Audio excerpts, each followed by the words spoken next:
आज हम हेमीपुगाद में भू-आकृति विज्ञान के अंतर्गत भू-आकृति विज्ञान की संकल्पना चतुर्थ के बारे में अध्ययन करेंगे। मैं डॉक्टर सुनंदा भंडारी, सह आचार्य भूगोल, राजकीय महाविद्यालय टोंक।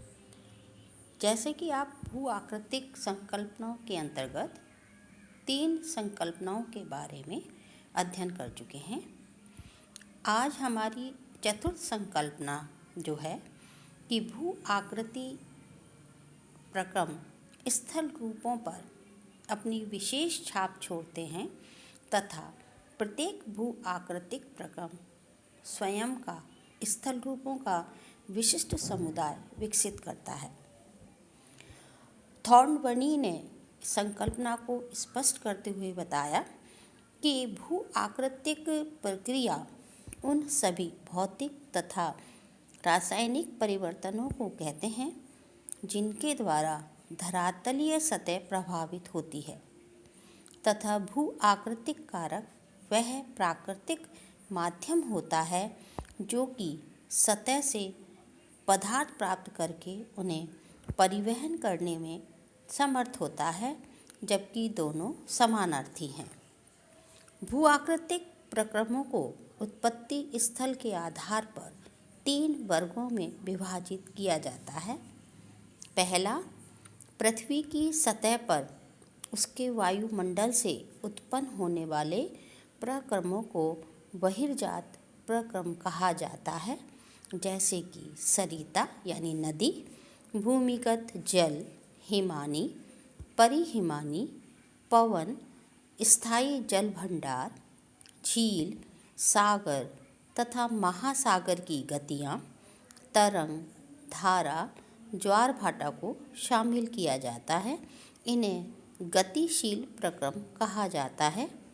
ये बहिर्जात प्रक्रम कुछ सीमा तक गुरुत्व बल से प्रभावित होते हैं।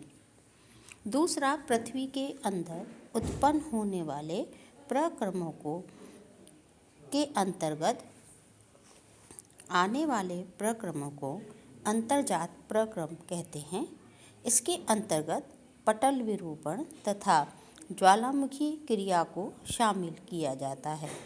तीसरा, कुछ प्रक्रम ऐसे हैं जिनका संबंध ना तो पृथ्वी के बाह्य भाग से न आंतरिक भाग से, जैसे उल्काएं, इन्हें पृथ्वीत्तर कहते हैं।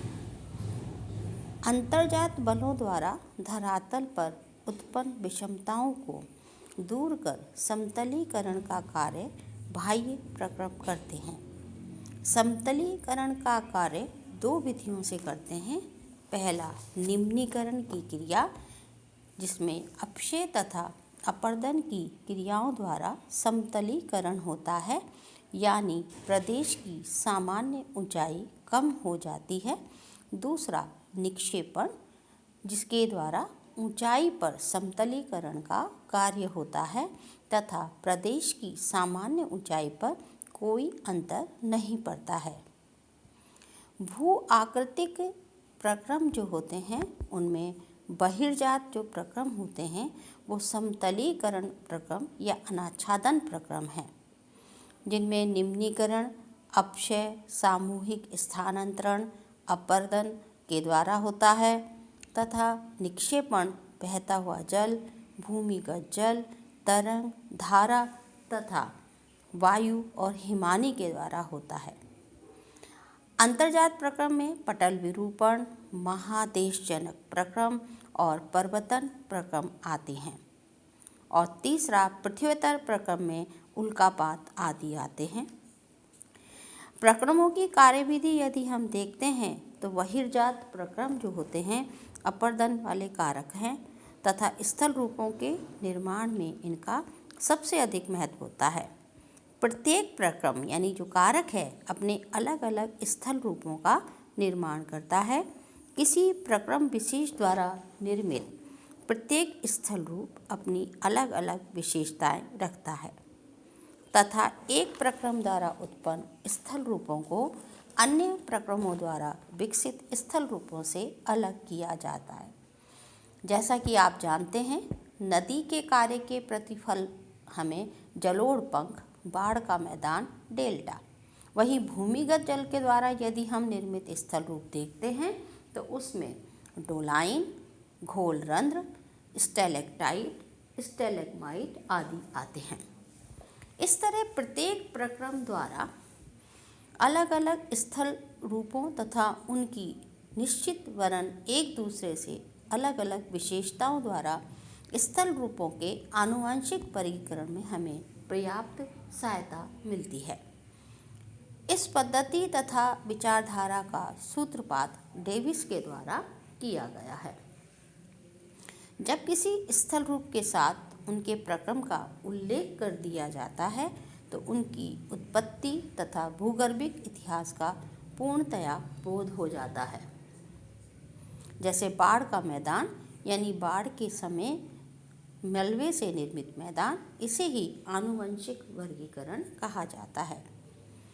इस प्रकार स्थल रूपों में विभिन्न प्रक्रमों का निम्नीकरण कार्य ही अधिक प्रभावशाली होता है, परंतु प्रत्येक प्रक्रम के क्रियाशील होने अथवा अपर्दन करने की एक सीमा होती है। इस सीमा को निम्नतम रेखा या आधार तल कहा जाता है। विभिन्न प्रक्रमों की आधार तल भिन्न भिन्न होता है। नदी तथा सागरीय लहरों का आधार तल सागर तल या सागर की ऊपरी सीमा होती है। प्रत्येक नदी का एक इकाई आधार तल होता है जो सागर तल ही द्वारा निर्धारित होता है।